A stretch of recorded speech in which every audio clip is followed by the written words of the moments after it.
Thank you, Chairman Smith. Thank you, Ranking Member Jacobs, and the distinguished members of the subcommittee. Thank you for convening this critical hearing. The crisis in Nigeria demands our clear-eyed attention, not political exploitation. I'd like to thank our esteemed panelists that have taken the time to come before us today.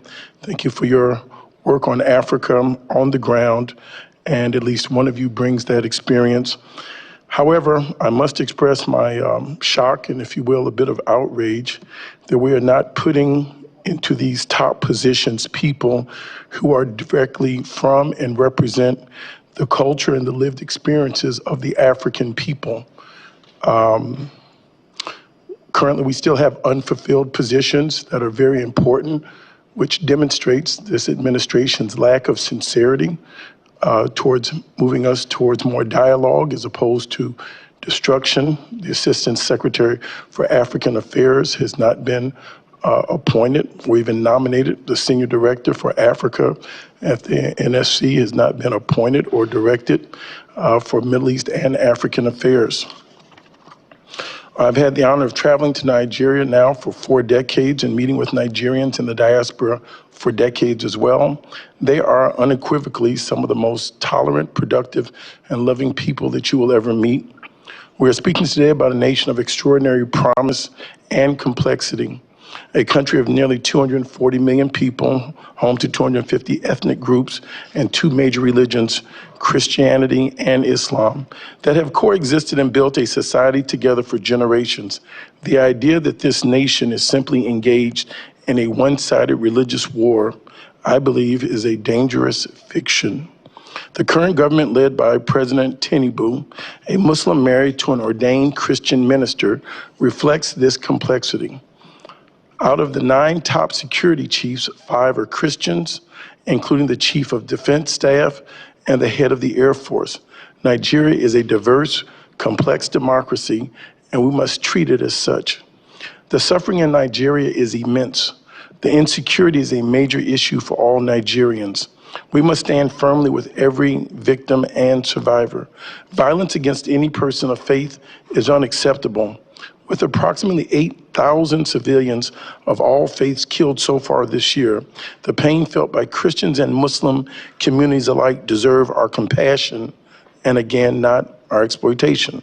The truth is that Nigeria's wave of violence stems from a complex mix of ethnic, economic, external, and religious tensions.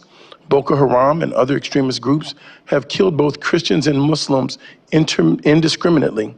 Communities across Nigeria, from farmers in Plateau State to herders in the north, have suffered unspeakable, staggering losses. To simplify this tragedy by calling it solely a Christian genocide, I believe ignores the full, difficult truth and the suffering of all Nigerians. Therefore, the answer, I believe, is not and will never be American bombs or boots on the ground. We have not given diplomacy an exhaustive chance.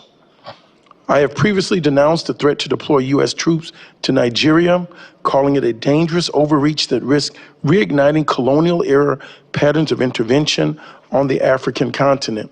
We cannot allow the sudden interest in Nigeria's internal conflict to be a pretext for military action when this same impulse was absent in the Sudan, in the DRC, or the Central African Republic.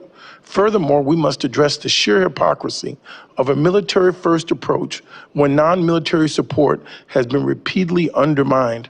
As the New York Times' Nicholas Kristof has rightly stated, Trump aid cuts kill more Christians than jihadists. Deep cuts to the USAID program and global food and health programs have severely limited America's ability to provide the kind of non-military support that was estimated to be saving the lives of more than 250,000 Nigerians each year. When you defund USAID and shut down peace-building initiatives, you leave communities vulnerable.